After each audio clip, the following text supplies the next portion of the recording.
नीली नदी के किनारे फैला हुआ था एक घना जंगल। यह जंगल जितना सुंदर था उतना ही रहस्यमयी भी।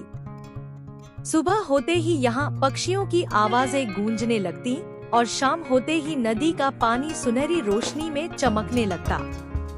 इसी जंगल में रहते थे 5 दोस्त, हिरण चंचल, हाथी भीम, लोमड़ी चतुरिया, कछुआ धीरज और तोता मीठू।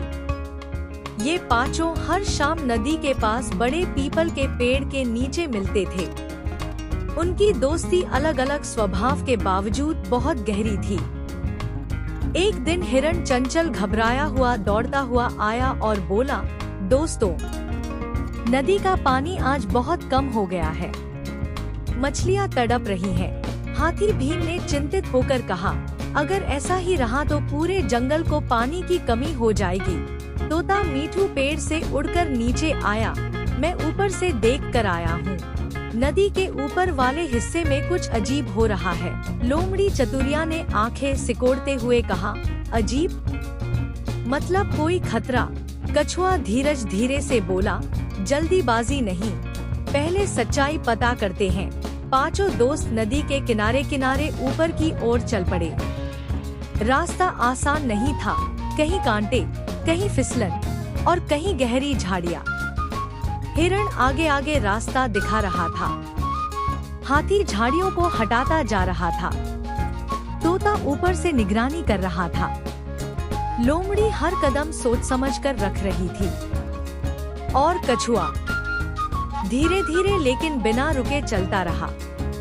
कुछ दूर जाने पर उन्होंने देखा कुछ इंसानों ने नदी के रास्ते पर लकड़ियों और पत्थरों से अस्थायी बांध बना दिया था। पानी रुक गया था और नीचे का जंगल सूखने लगा था। हिरण बोला, ये तो गलत है। हाथी गुस्से में चिंघाड़ा, मैं अभी सब तोड़ देता हूँ। लेकिन कछुए ने शांत स्वर में कहा, अगर तोड़ दिया तो अचानक पानी आएगा और नुकसान होगा। लोमड़ी ने मुस्कुराकर कहा, तो फिर दिमाग लगाते हैं। योजना बनी। तोते ने गांव जाकर बच्चों को बताया कि जंगल सूख रहा है। हिरण और हाथी गांव के पास दिखाई दिए ताकि लोग ध्यान दें। लोमड़ी ने रास्तों पर निशान बनाए ताकि लोग नदी तक पहुँचे और कछुआ बांध के पास बैठकर लगातार पानी के बहाव को देखता रहा। थोड़ी देर में गांव वाले आ गए। उन्हें समझ आया कि उनका बनाया बांध जंगल को नुकसान पहुंचा रहा है। एक बुजुर्ग ने कहा, हमें प्रकृति से लेना है पर उसे नुकसान नहीं पहुंचाना चाहिए। धीरे धीरे बांध हटाया गया। पानी फिर से बहने लगा। नीली नदी जैसे मुस्कुरा उठी।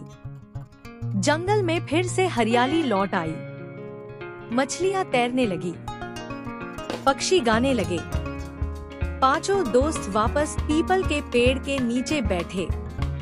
हिरण ने खुशी से कहा, हम जीत गए। हाथी बोला, साथ हो तो कुछ भी मुश्किल नहीं। तोता हंसते हुए बोला, और आवाज उठाना भी जरूरी है। लोमड़ी ने आंख मारी, और अक्ल का इस्तेमाल।